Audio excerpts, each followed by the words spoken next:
Bem-vindo, meu caro amigo. Como é bom ter você aqui. Prazer estar aqui contigo. Renê, por que será que é tão difícil a gente falar desse assunto, hein, Renê? Você já parou para pensar? Olha, se a gente pegar um pouco pela história, né, da triangulação, né, como foi surgindo essa teoria, dentro da psiquiatria, principalmente no estudo, né, de pacientes psicóticos, esquizofrênicos, tem muita dor aí, tem muito sofrimento aí. E não é uma dinâmica exclusiva desse público. Quer dizer, surgiu nesse meio e aí a gente foi vendo que a triangulação, na verdade, é humana, né? Ela não é exclusiva do louco, né? Sendo aqui bem exagerado, né? E o Murray Bowen, né? Quando ele vai desenvolver a teoria da triangulação, a gente está falando de 1966, ele criou um caminho aberto, ele como psiquiatra, psicanalista, ele criou um caminho aberto para muitos teóricos da psicologia, da saúde mental, aprofundarem as relações. E aquela coisa, né, Jardel? Você tem isso no seu consultório, nos seus treinamentos, eu tenho no meu consultório. Provavelmente, 90% dos quadros que a gente acompanha são problemas de relacionamento. Sim, a gente pode falar depressão, pode falar de síndrome do pânico, transtorno de ansiedade, mas o que pega é eu e você aqui no TAT. A dificuldade da comunicação, da troca, de estar junto com você estar junto comigo, e às vezes a gente precisa aliviar a tensão e a gente triangula, a gente enfia um terceiro no meio.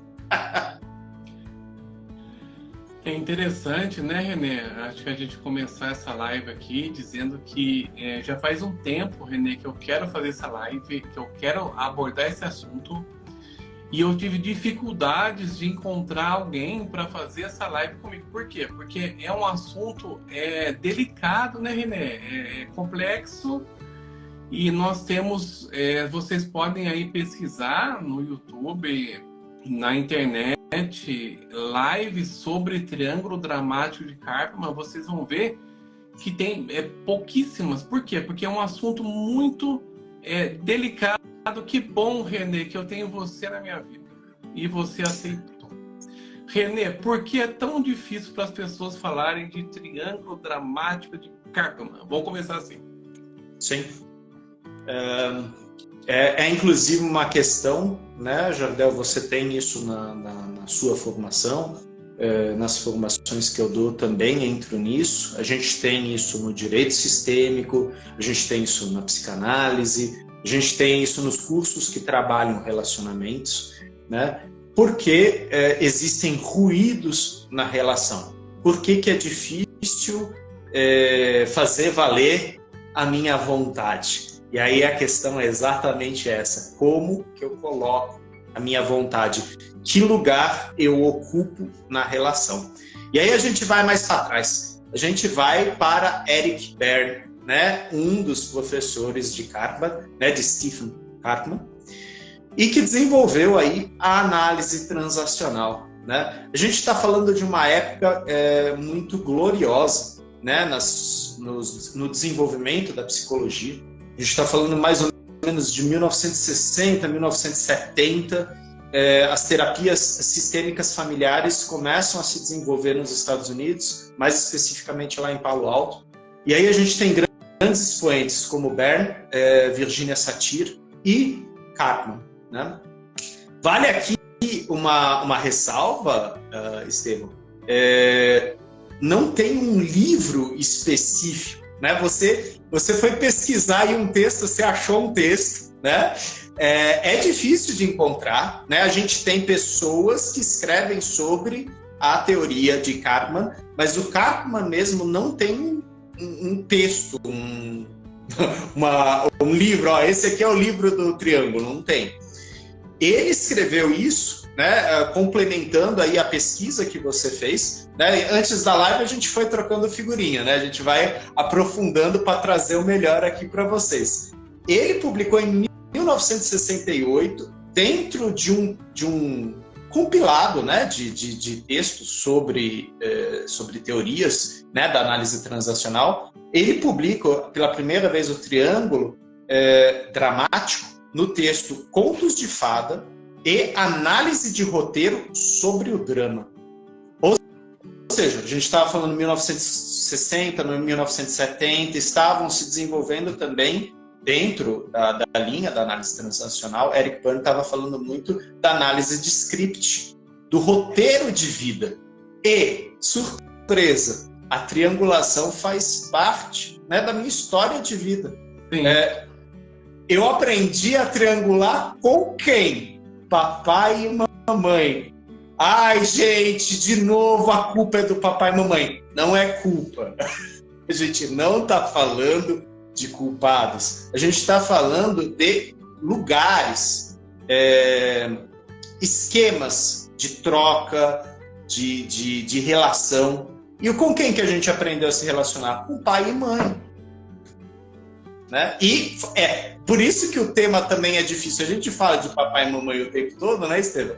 E o assunto nunca se esgota, né? Porque a gente sempre está evoluindo, transformando, tomando consciência. Inclusive essa live, talvez para alguns, até é frustrante, porque assim, a gente vai falar que triangulação é um fenômeno humano. Tá, René, e aí, como é que eu faço? Toma consciência. Tá, não dá para explodir o triângulo? Não dá, não. Não dá para sair. Dá para você tomar consciência. E sim, existem caminhos. A gente vai chegar até lá. Sim. Eu acredito assim. Bom, primeiramente eu queria dar as boas-vindas a vocês, queridos espectadores que estão aqui nessa live. É uma grande honra ter para mim como convidado o meu querido amigo René. Inclusive o René ele fez o prefácio do meu primeiro livro, Um Novo Olhar para Si, que está ali. Sim. Eu tive uma certa dificuldade porque essa questão do triângulo dramático de Karpman, pessoal, é uma coisa assim, essencial para os terapeutas. E a gente tem pouquíssimo material disso de qualidade assim na internet, por isso que eu quis trazer aqui o René para a gente conversar sobre isso. Eu acredito, René, que a gente pode começar dizendo que quando a gente fala de triângulo dramático de Karpman, a gente está falando de 3 posicionamentos. A gente está falando sobre o posicionamento de vítima, de salvador e perseguidor. Só que as pessoas confundem. Por quê? Existem realmente na nossa vida posições, por exemplo, de salvador. Quem são os salvadores? Por exemplo, pessoal, bombeiros, médicos, enfermeiros e por aí vai. Nós temos posições de vítimas. O que são vítimas, pessoal? São vítimas que sofreram, de repente, um assalto, uma violência. Então a gente tem aqui perseguidores, salvadores e vítimas. O que são perseguidores? Por exemplo, a gente pode falar, né, René, em policiais. Os policiais, eles são perseguidores o quê? De bandidos. Mas a gente não está falando disso. As pessoas confundem. Existem realmente posições de vítimas, perseguidores e salvadores da nossa vida, mas a gente não está falando disso. A gente está falando sobre uma triangulação que é estabelecida em relacionamentos tóxicos. O que você tem a dizer sobre isso, René? Legal. Vamos falar do tóxico, que o tóxico ilustra melhor. Mas todos nós aqui podemos fazer uma reflexão na minha relação atual hoje. Se de repente eu tive um debate, um embate, um conflito. Por exemplo, eu e o Jardel discutindo aqui para a live. Se a gente de repente teve posições diferentes que lugar que eu ocupei? Eu ocupei um lugar autoritário, ou seja, Jardel, tem que ser assim, vai ser assim. Eu ocupei um lugar de, não, veja bem, Jardel, o que for melhor para você, eu vou fazer do jeito que você quiser. Por favor, me manda o material, fala o que você quer que eu fale sobre o triângulo. E aí, outra posição. Ah, Jardel, não vai dar para fazer essa live, não. Cara, você tá bravo comigo, tal, eu faço tudo errado. Esquece, não vamos fazer, não. Né? Eu não consigo, não dá certo essas coisas, eu não gosto de aparecer. Tá? Ou seja, são posturas, posições. E aí, se a gente levar isso ao extremo, a gente tem a toxicidade. Porque aí a gente tem uma pessoa que ela só consegue exercer seu lugar de pertencimento, aí a gente vai lá para as constelações, dessa forma. Quer dizer, são esquemas rígidos, inflexíveis. Ou seja, eu sempre assumo uma posição autoritária. Eu sempre assumo uma posição daquele que necessita ajudar aos outros, mesmo que os outros não peçam minha ajuda. Eu preciso ser reconhecido como aquele que ajuda, salva.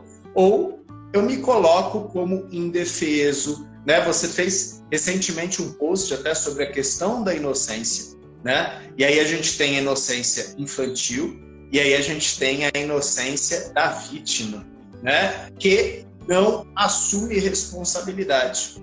E isso é complicado numa relação entre dois adultos. Né? Se é uma relação de um adulto e uma criança, ok, isso é uma coisa. Agora, na relação entre dois adultos, se eu me coloco como criança, vai ser muito difícil a gente fazer essa live aqui, né? Porque eu vou, talvez, o tempo todo cutucar o Jardel, espizinhar o Jardel e vou falar, não é suficiente, não tá bom, não entendi, não sei, não consigo, não sei, eu faço tudo errado, né? Então, são posições extremas. Nas relações tóxicas, a gente percebe que para manter esse modelo que eu aprendi, né, e que eu tenho, né, logicamente a gente também está falando de coisas inconscientes. Eu tenho esse modelo como certo, é como uma máscara, né, ou como fala Eric Berne, né, é um estado de ego, e esse estado de ego ele está fixado em mim. Então eu vou procurar pessoas que transacionam comigo dessa forma. Ou seja, aí a gente vai para o dedo podre.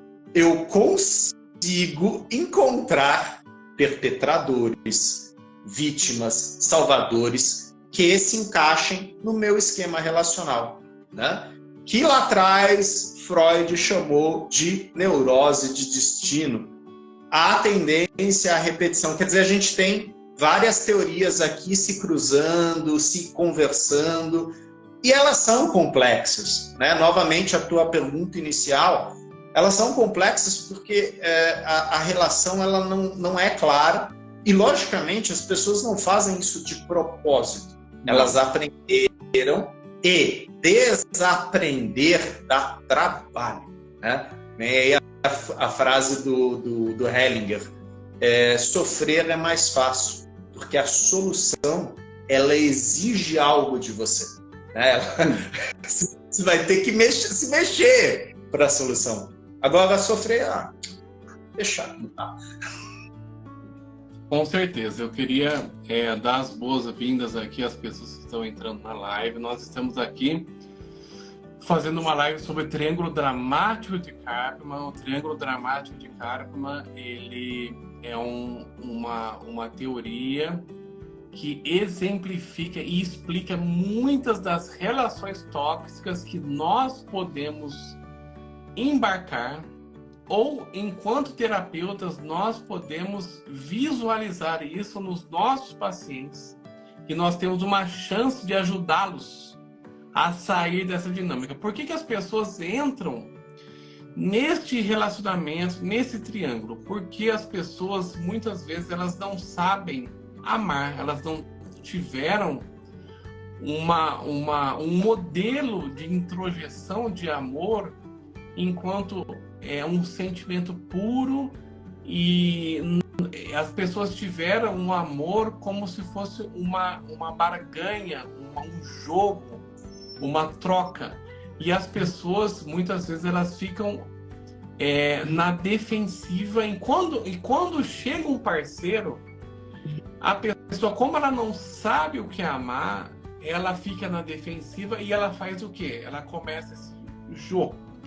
Quando a gente fala de triângulo dramático de Karpman, a gente está falando de um jogo em que inclui 3 posicionamentos. Ou existe uma vítima, um perseguidor e um salvador.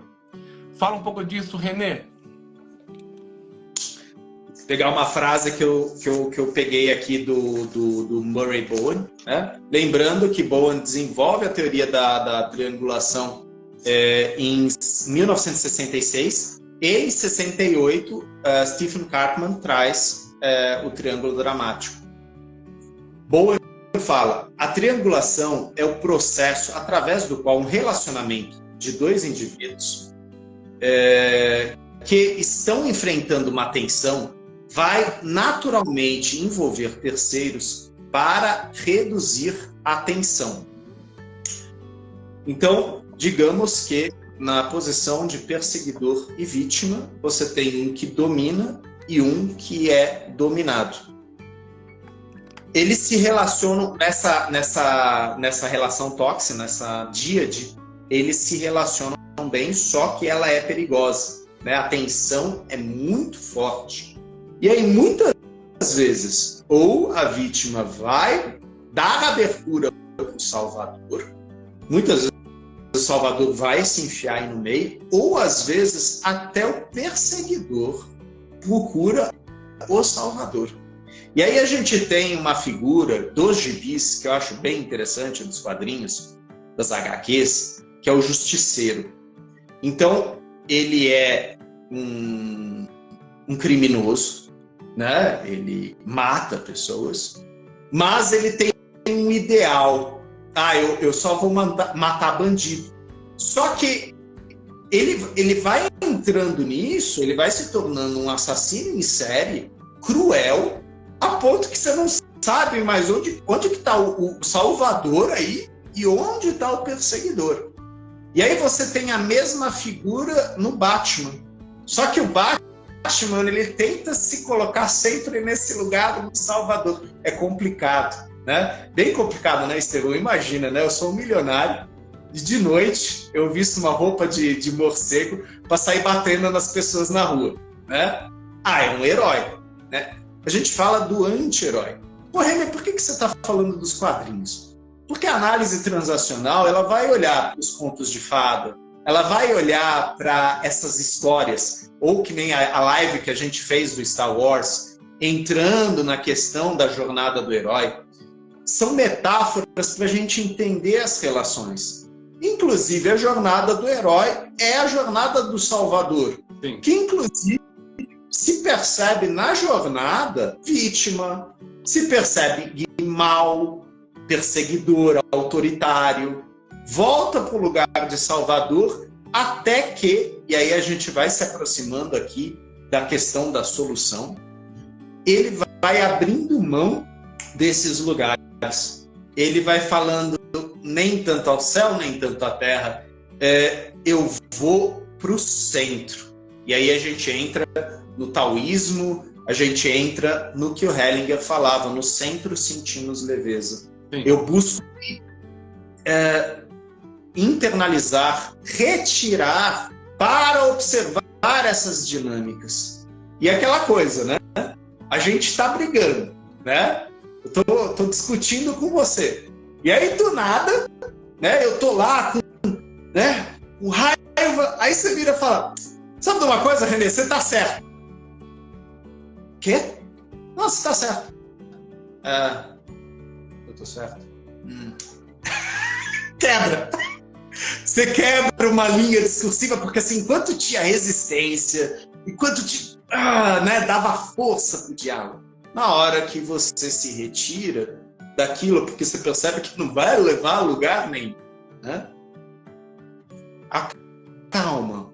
Só que é preciso ter um trabalho interno para você conseguir se retirar. Né? Por isso que a gente fala dos cursos de autodesenvolvimento, de autoconhecimento, da terapia, né? Para você se visualizar nessas situações e perceber como você entrou nelas, como você se colocou nelas, não como o Jardel me colocou nela, como eu me coloquei nela e como eu posso sair dela. Da mesma forma que eu me atrapalho, eu tenho recursos. Isso é uma das coisas que os terapeutas da análise transacional trazem muito, psicodrama também. Recurso. A gente tem recurso no nosso sistema, mas às vezes a gente tem que lembrar desse recurso, buscar, né, essas referências. Às vezes, realmente, a relação com o papai, com a mamãe foi muito difícil, mas tinha uma vovó, tinha um vovô, tinha um tio, né? Teve uma referência, às vezes um irmão, uma irmã, teve uma referência que aliviava um pouco essa tensão. Pô, Renê, mas isso também é uma triangulação. É o Salvador, né? Só que, novamente, eu posso ficar fixado nessas posições ou eu posso buscar me retirar mais ao centro. Essa é uma das formas. Existe uma outra forma que eu encontrei, um dos textos de um terapeuta da análise transacional, que aí você vai ter parece uma cruz de Davi, né? Então você tem a triangulação tradicional, né? Perseguidor, salvador e você tem uma outra triangulação que é o responsável, o assertivo, o empático, né? E a gente está falando de coisas que a gente trabalha em terapia. A gente trabalha a responsabilização, a gente trabalha a assertividade, a gente trabalha a empatia. Empatia a gente não nasce com, a gente constrói, a gente aprende. E dói muito, né? Porque é a questão do adultecer. Às vezes a gente fala, cara, deixa eu ser Batman, deixa eu ser justiceiro, né?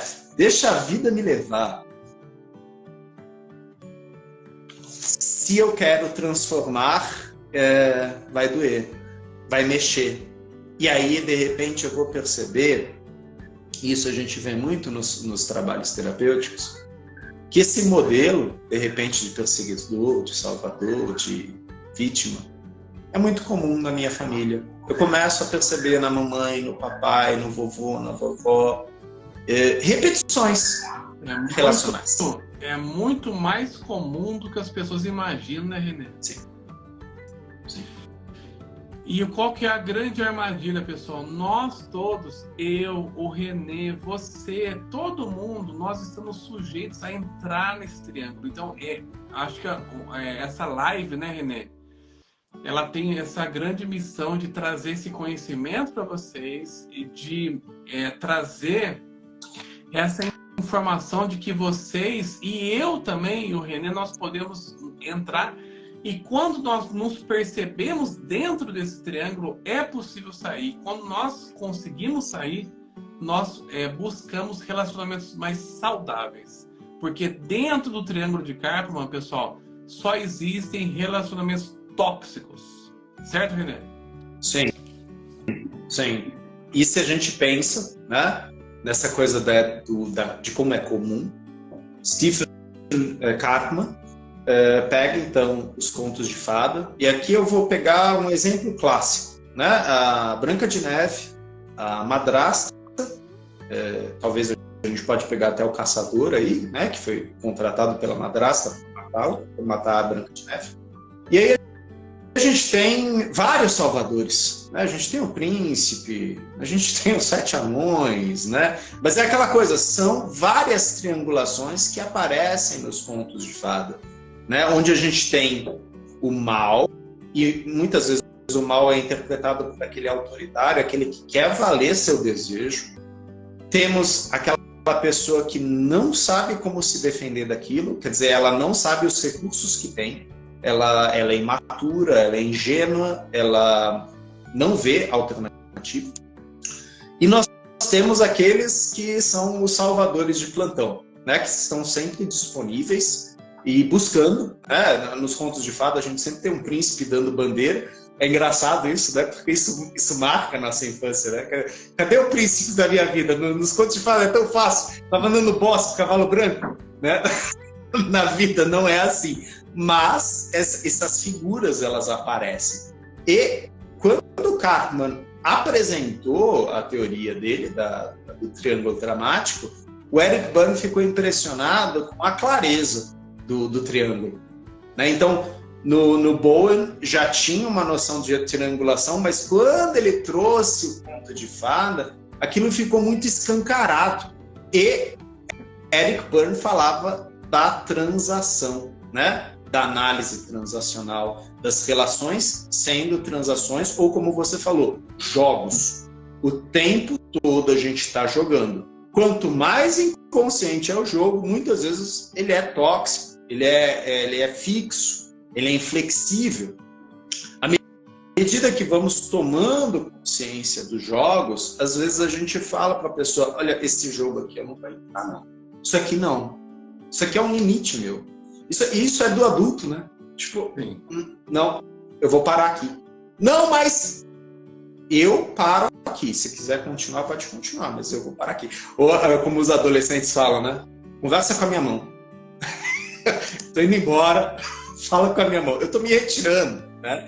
Então a gente tem várias metáforas aí dessa questão da retirada ou do basta. Não, eu conheço isso, né? E nos relacionamentos afetivos, né, Jardel, a gente tem isso na terapia.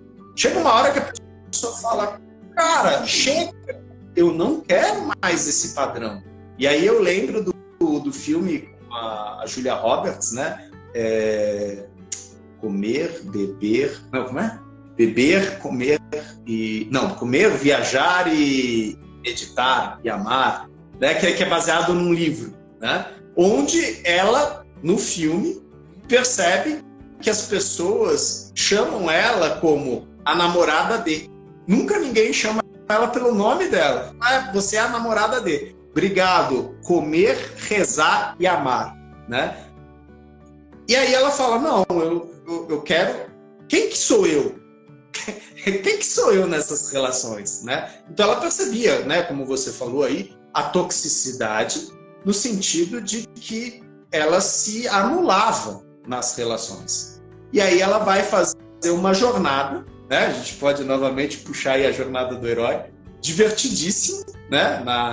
Vai para a Itália, vai para a Índia, vai para a Tailândia, e aí ela vai descobrindo partes dela, né? Desses estádios que ela tem dentro dela, dessas imagos, personagens que ela tem dentro dela, alguns muito fixos, muito rígidos, e ela vai descobrindo como bailar com isso. E aí a gente faz uma referência aí ao grande Juan Garriga, né? Aprender a bailar, né? Dizer sim, né? As dinâmicas, inclusive tóxicas, elas fazem parte, mas desenvolver jogo de cintura, né? E aí o brasileiro, como ninguém, sabe jogar capoeira e sabe sambar, né? E sabe sambar, sabe rir, sabe fazer poesia, né? E é uma das soluções no sentido de encontrar outras formas de se vincular, de se relacionar. Mas tudo isso tem a ver primeiro com um despertar. Tem a ver com a cena do filme Comer, Rezar e Amar, onde ela percebe, pô, quem sou eu nos meus relacionamentos? Sim. Essa é uma pergunta fundamental para todos nós. Nas relações, quem é você? Que lugar você ocupa? Repetidamente. Eu acho que é interessante, né? As pessoas que estão entrando aqui, elas terem noção e humildade, assim como eu, Renê, de que todos nós estamos sujeitos a entrar no triângulo dramático de Karpman. E como nós conseguimos visualizar, identificar que nós estamos no triângulo dramático de Karpman. A posição de vítima, pessoal, é uma posição que ela tira de si a responsabilidade sobre os atos. Então, assim, o discurso coitada de mim. Como eu sou injustiçado. Como eu sou boa e as pessoas, elas são más comigo.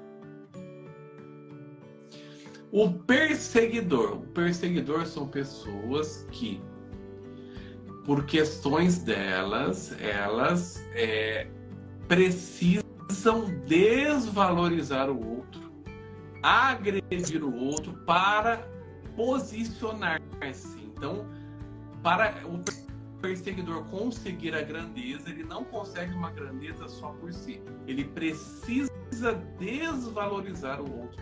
Quem que ele desvaloriza? A vítima. E onde que entra o Salvador? Que aí, René, eu acho que a maioria do nosso público, né? Nós estamos aí com quase 70 pessoas. A maioria das pessoas, eu acredito, são terapeutas. Vocês que são terapeutas, que estão aqui nessa live, vocês não são terapeutas ao acaso. Vocês tiveram um grande chamado. Por que será que vocês se tornaram terapeutas? E aí chega uma grande sedução dessa vítima que vai dizer assim: terapeuta, como eu sou coitadinha. Ele, o perseguidor, ele me causa muita dor. Você não quer me salvar? E aí, René, é a grande armadilha, né? O que você tem a dizer, René? Na forma como você foi apresentando, para mim ficou muito claro uma obra que para nós é muito cara, né, do Bert Hellinger, que é As Ordens da Ajuda, né? Sem as ordens da ajuda, eu vou ocupar lugares que vão colocar em risco o processo terapêutico, né? Porque se eu for o detentor da verdade, do saber, eu posso me tornar um perseguidor, inclusive um paciente. Se eu quiser salvar ele o tempo todo, eu vou tirar a força dele, né? Porque, assim, fica aí no teu lugar de impotência que eu vou te ajudar, né? Ou ainda existe o perigo do terapeuta se colocar como vítima, né? E vampirizar em alguns aspectos aí esse cliente. Isso acontece? Acontece. Por isso que é importante que nós tenhamos esse trabalho constante, né, de terapia pessoal, de supervisão, sempre estarmos estudando, né? E o Juan Garriga, ele traz isso no livro Onde Estão as Moedas, né? Que ele fala que o paciente ele nos procura, o cliente nos procura, porque ele acredita que nós temos as moedas, nós temos a solução que ele quer, né? E os terapeutas mais safos, né, aqueles que rapidamente percebem essa demanda, esse discurso, já falam: olha, eu não tenho as tuas moedas, mas eu posso te apontar direções, eu posso te acompanhar nessa jornada, mas eu não as tenho. Ele logo de cara fala isso. Porque se ele virar para o paciente e falar: eu tenho as moedas, é o salvador. É o uau! Né? É aquilo que o Tony Robbins fala, né? naquela série do Netflix, né? Eu não sou seu guru, né? Porque o guru, ele é detentor de todas as respostas, e aí eu crio talvez uma relação de apego, de dependência perigosa, né? E nós somos agentes de transformação. Sabemos que somos incompletos, somos imperfeitos, e na verdade nós nos transformamos sim pela história dos nossos clientes. Não só são os clientes que precisam da gente, nós também precisamos dos clientes. Inclusive para visualizar esses nossos pontos cegos. Então, teve até um livro do Hellinger, infelizmente esse não foi traduzido para português, que chama Mitgleiten, acompanhar. né? Ou seja, acompanhar o cliente por um breve período nessa jornada. O caso da constelação é brevíssima, né? No processo de psicoterapia, como processo, às vezes é uma longa jornada que a gente acompanha e muitas vezes a gente vai no ritmo do nosso cliente. Para isso a gente precisa de escuta, né? E Rubem Alves deixava bem claro, a gente vive num mundo onde se fala muito de oratória, da capacidade de falar. Ele falava, eu gostaria de ver mais cursos sobre escutatória, né? A capacidade de escutar o outro, de empatizar com o outro, de acompanhar o outro. Mas, novamente, a gente cai nas armadilhas do triângulo dramático. Porque esse foi um modelo que nós aprendemos muito cedo. E tanto o Jardel quanto eu, nós temos gatilhos. E muitas vezes, Jardel vai sentar na minha frente, e ele vai contar uma história, ele vai falar alguma coisa, e eu vou ser capturado, né, num transe ou num trauma, né? Imediatamente eu vou estar na triangulação, eu vou estar nesse transe, e eu vou enfiar no Jardel algum lugar. Salvador, vítima, perseguidor, e talvez a nossa relação vai começar a ficar tensa. Ela vai... Né? E se nem ele, nem eu percebemos, a gente vai entrar na triangulação e vai seguir nela. E o fim é o término. Por isso que é tão sério esse assunto que a gente está trabalhando aqui. E agora, Renê, eu acho que era importante a gente falar um pouco sobre as mudanças de papéis. Então, por exemplo, um salvador, ele é um salvador. Por que ele é um salvador? Porque ele é uma pessoa que ele tem questões, né, pessoais da vida dele, em que ele aprendeu que para ele se sentir amado, ele precisa oferecer ajuda até para quem não precisa de ajuda. Então ele vai lá e ele oferece aquela ajuda. Só que esse salvador, depois de um tempo, ele pode falar assim, ué, mas eu te salvei tanto, e o que eu tenho em retorno disso? Aí ele vira o que, pessoal? Ele vira o perseguidor. Então, um salvador, ele pode muito rapidamente, como se fosse uma moeda que a gente joga, e a moeda ela vira para uma outra face. Um salvador, ele pode muito rapidamente virar um perseguidor. Renê, o que você tem a dizer sobre isso?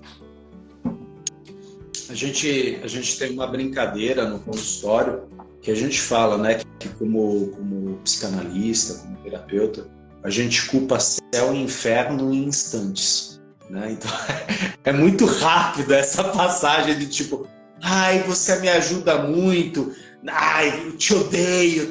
Os afetos muitas vezes são fortes, né? Porque estamos trabalhando com gatilhos emocionais, né? E novamente a importância, né, do terapeuta dominar a neutralidade ou dominar essa posição esvaziada, sem julgamento, sem intenção, analítica, né? Aí eu estou falando no caso da psicanálise, né? Quer dizer, nós temos posturas terapêuticas, mas sim, nós transacionamos esses lugares. E assim, você foi bem gentil, né, Jardel? Você falou das 3 do Kahneman. Agora vamos pegar essas 3 e enfiar no esquema do Eric Berne. Ou seja, parentes, adulto e crianças. Dentro de mim existe pai severo, pai amoroso, criança ferida, criança adaptada, criança livre, adulto. Agora, imagina que essas 3 instâncias, perseguidor, vítima e salvador, estão nesses papéis também. Na forma como eu internalizei meu pai. E assim, meu pai não é sempre perseguidor. Ele muitas vezes foi salvador. E às vezes eu o vi como fraco. E isso impactou a minha masculinidade, impactou a forma como eu internalizei o masculino, ou não. Né? Logicamente, a gente não está dando receita de bolo aqui.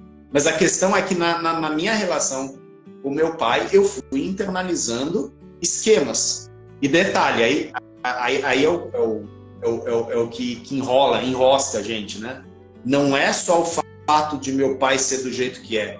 Existe ainda a minha fantasia em relação ao meu pai. Então, às vezes, eu internalizei não o pai real, mas aquele que eu interpretei naquele momento. Isso, ao mesmo tempo que é complicado, é fantástico no processo terapêutico, porque eu tenho sempre a oportunidade de ressignificar as relações. Ou seja, não precisa ser ad eterno essa imagem. Principalmente se eu partir do princípio que o Jardel tem bastidores, tem histórias anteriores. E talvez, naquele momento que eu falei, pô, o Jardel é bravo, eu descubro que ele tinha motivos para estar bravo que não tinham a ver comigo naquela situação, mas eu tomei para mim, vítima, né? Quer dizer, o papai tá bravo.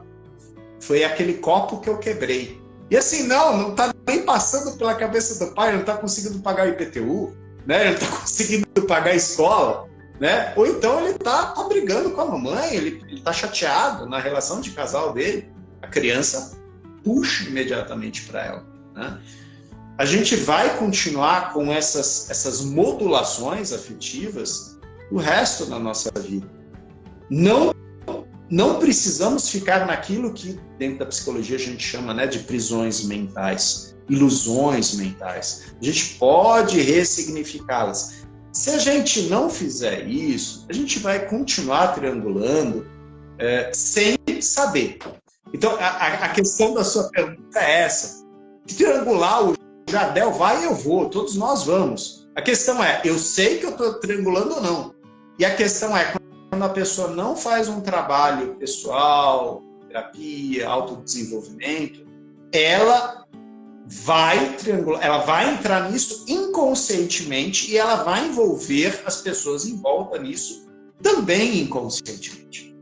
Sim. E aí é a grande armadilha dos terapeutas, que eu acredito que é a grande maioria do público que está assistindo a gente, porque vocês terapeutas, vocês estão nessa encarnação, nesse arquétipo do Salvador. Por que vocês se tornaram terapeutas? Eu acho que aí vale uma outra live, tá? Por que alguém se torna terapeuta? Mas vamos lá. Você se torna terapeuta.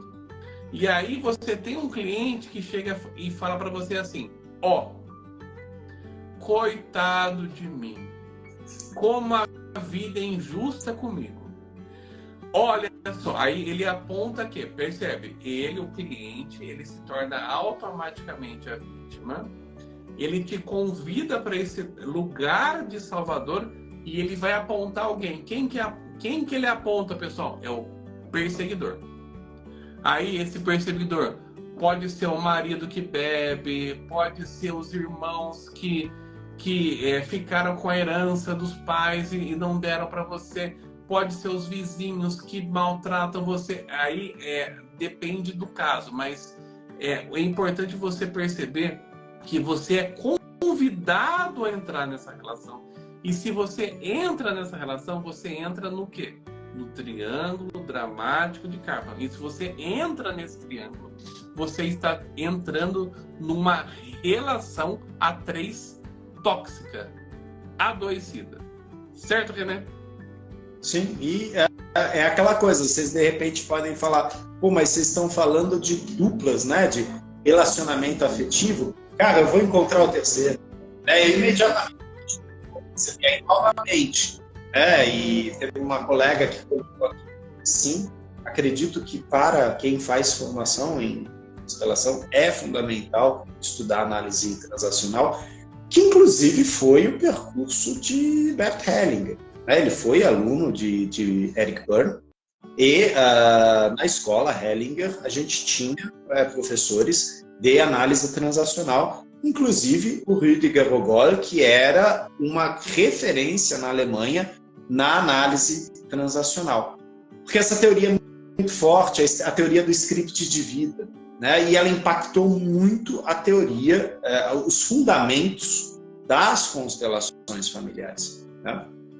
Mas, novamente, né, para se ter uma ideia. Um casal, né? Putz, vamos fazer terapia. E muitas vezes o pedido vem de uma pessoa específica. E aqui eu não vou entrar se é homem ou mulher, mas uma pessoa fala, vamos fazer terapia de casal. Imediatamente você tem a triangulação. E o terapeuta, ele sabe disso, ele tem esse conhecimento. E ele vai verificar como que esse casal funciona. Porque no consultório A2, só está o Jardel e eu pensando, a triangulação vai vir através das imagos, né? Então, toda a sessão, o Jardel traz o pai. Não, porque meu pai. Porque meu pai. E o pai é o grande perseguidor, né? Para a versão que o Jardel traz, é o grande problema da vida dele, né? E eu tenho que tomar muito cuidado como terapeuta para eu não validar isso, né? Nem tirar a razão disso. Eu vou mostrar essa dinâmica, né? Para tentar fazer com que surja uma responsabilização, uma consciência desse lugar de pai perseguidor. Ou também, talvez, a visão de um pai quase que Deus, né? Não, se não fosse meu pai maravilhoso e tal. Não estou falando que está errado, mas assim, a vida do cara está travada, ele não consegue ir para frente, porque ele tem um totem lá, é uma figura tão poderosa, é um Deus. Quer dizer, como é que você vai para além de teu pai se ele é um Deus? Né? Relação complicada. Né? Então, sim, a triangulação vai acontecer. No ambiente terapêutico, ela é muito forte e o terapeuta muitas vezes vai interpretar ela, entrando na linguagem do cliente, de uma forma que o cliente possa processar isso, porque a gente está falando de uma coisa que acontece há muito tempo. Então não é uma vez que eu vou interpretar que, é uma triangulação, mudei. A gente vai trabalhar isso na relação e muitas vezes isso vai ser interpretado, isso vai ser visto, revisto. Por isso que a gente fala que a psicoterapia ela é um processo relacional. E se o terapeuta é uma pessoa que está em constante desenvolvimento pessoal também, o curso, supervisão, terapia, ele tem muitas ferramentas para apontar isso para o cliente. Isso é muito legal, né, Jardel? Quando o cliente chega para você e fala, mas você faz terapia? Faço. Você também é doente? De certa forma.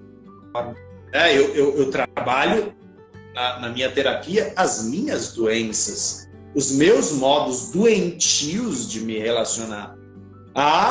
Não, mas eu não vou fazer terapia com um cara doente. Então, você está fazendo terapia com um cara consciente, né? Doentes somos todos nós, de certa forma.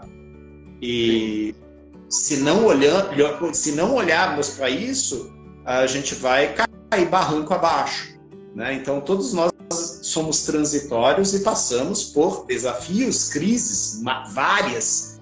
Se eu não olho para isso, eu levo o meu cliente para o barranco junto comigo. E se ele estiver na posição de vítima, ele vai abraçado em mim e fala, vamos junto. É perigoso. A posição de vítima, pessoal, ela é muito sedutora. E o perigo está aí. Ela é sedutora para os terapeutas, sedutora para as pessoas que estão no arquétipo do Salvador.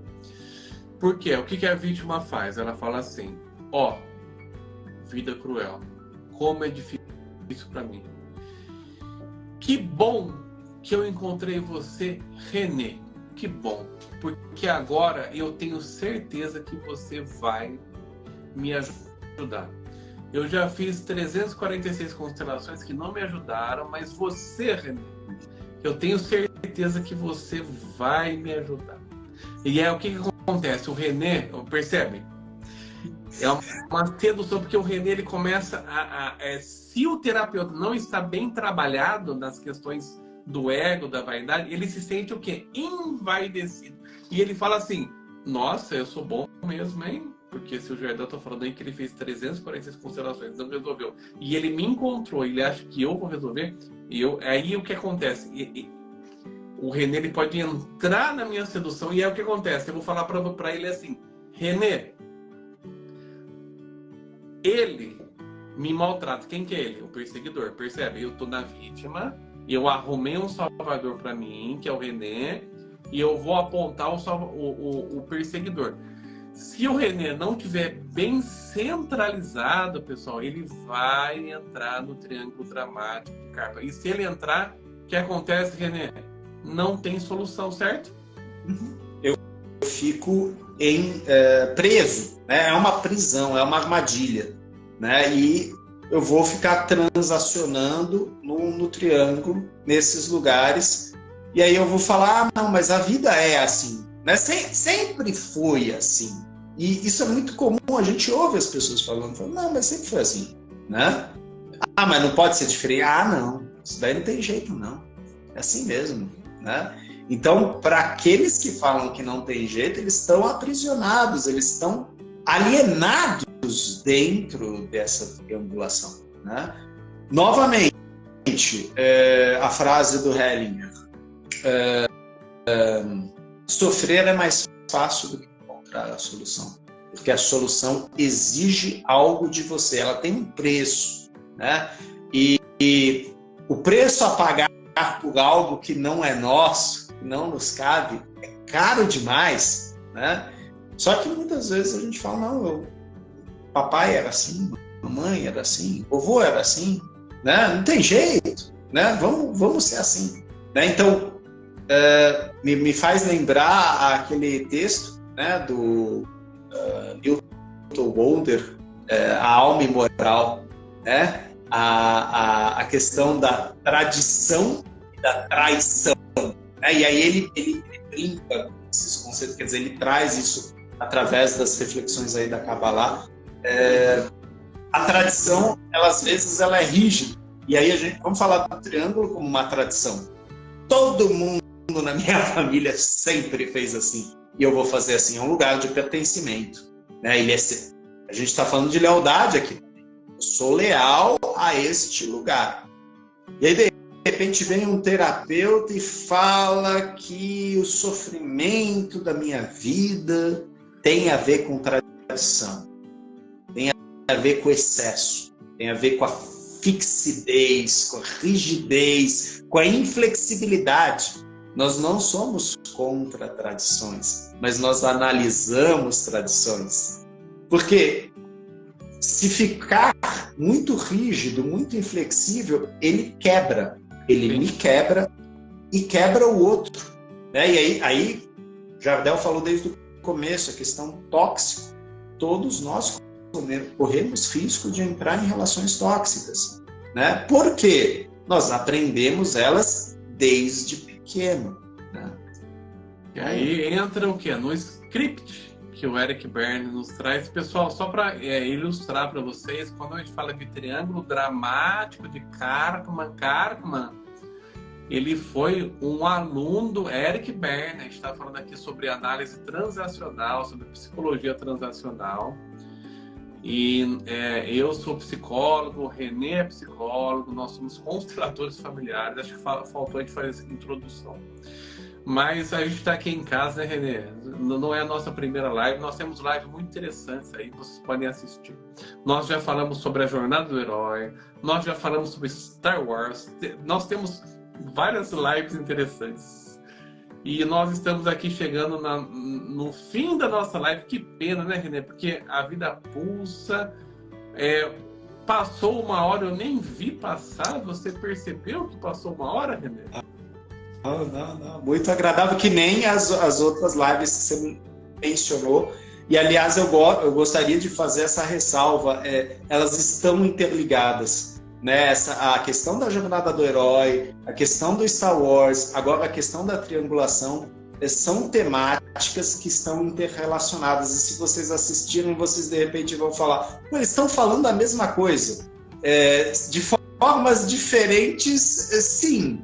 Né? Estamos falando de coisas humanas. Né? E isso talvez entre naquilo que Sophie Hellinger chamou, né, de ciência dos relacionamentos, né? Porque relacionamentos tem padrões, e Stephen Hausner e Bert Hellinger falavam das dinâmicas ocultas. Então, nós tentamos vislumbrar dinâmicas ocultas e demonstrá-las para as pessoas. E isso traz alívio, isso traz consciência e talvez, terapeuticamente, uma cura. Mas, logicamente, não é o Jardel Salvador que vai me curar, não é o René Salvador que vai curar, é a própria pessoa. E ela tem que pagar um preço por isso. Eu não sei qual que é o teu preço. Você não sabe qual é o meu preço. Mas a gente sabe que nós dois estamos nessa jornada, né? Para não ficarmos presos nesses lugares, nessas armadilhas. Muito bom, René. Vamos finalizar então essa live. Para as pessoas que estão aqui assistindo a gente e quiserem se aprofundar nesse assunto do triângulo dramático de Karpman, eu queria recomendar para vocês, primeiro, este livro aqui, do Eric Berne, O que você diz depois de dizer olá. Esse daqui é um livro bem interessante, tá? Vocês comprem, leiam. Este daqui é um outro livro que até o René ele indicou no Story de hoje, que é Análise Transacional. Isso aqui é a base do Eric Berne, tá, pessoal? Se vocês quiserem se aprofundar, comprem esse livro aqui, tá? Tô deixando aqui para vocês comprarem. E esse daqui é um livro que eu comprei fora do Brasil. Eu não acredito que tenha ainda traduzido, mas é o Triângulo de Karpman Explicado. Ele está em espanhol, do Chris West. Não sei se você viu esse livro já, René? Não. Já vi, mas só tem em espanhol. Exatamente. Na Amazon a gente consegue, mas só essa versão em espanhol. Tem em inglês. Comprem, estudem. E eu queria finalizar essa live dizendo que eu sou muito feliz e honrado de ter o René como meu amigo. E sou muito feliz por quê, René? Porque esta live, vou te contar um segredo, só entre nós. Ninguém está escutando, René. Eu tentei várias pessoas para falar sobre Triângulo Dramático de Karpman e as pessoas fugiram. Você foi a única pessoa que disse assim: sim, Jardel, eu farei uma live com você sobre Triângulo Dramático de Karpman. Então eu sou muito honrado de ter você como meu amigo, como meu companheiro de lives, e coloco-me à disposição para nós fazermos novos projetos juntos, novas lives juntos, de preferência de temas complexos, né, René? O que você acha? Sim, vamos. Porque, logicamente, toda vez que você faz um convite, toda vez que eu faço um convite, é uma oportunidade para a gente aprofundar, né? Então, a gente sempre vai revisitar, a gente sempre vai buscar novas referências, atualizar, né? Então, acrescentando os livros que você indicou aí, eu também indicaria o da doutora Ursula Frank Bryson, O Rio Nunca Olha para Trás, onde ela fala dos fundamentos teóricos das constelações familiares, e aí ela fala de Van Bosnameinag, né, Lealdades Invisíveis, Eric Berne, Análise de Script, e Levi Moreno, Psicodrama, né, citando só esses três. Ela fala de vários, né, porque na verdade a gente está em formação constante, né? Então você colocou, né, e é uma honra também estar aqui com você no seu espaço como docente. Você é docente, eu sou docente, você está partilhando isso com o seu público, mas como docentes nós estamos em formação, né, sempre, né, e são os nossos clientes, são os nossos colegas que muitas vezes alertam para coisas que a gente precisa aprofundar mais. Mas pode ter certeza, se esse fosse um tema que eu não tivesse conhecimento, eu também diria não para você. Então, eu falei sim porque já lá atrás, né, na faculdade de psicologia, a análise transacional já me fisgou, achei ela interessantíssima. Nunca fiz uma formação específica em análise transacional. Temos colegas nossos que dão, inclusive, essa formação. Vale a pena. Mas a gente segue. Vamos seguir estudando e sim, tendo outros temas aí que nós dois nos sentimos prontos para falar, vamos falar. É isso aí, René. Muito obrigado pelo seu tempo. Muito obrigado também pelas pessoas que estão nos assistindo até agora. E até a próxima, René. Grande abraço para você. Tchau, tchau. Grande abraço, Jabel. Gratidão.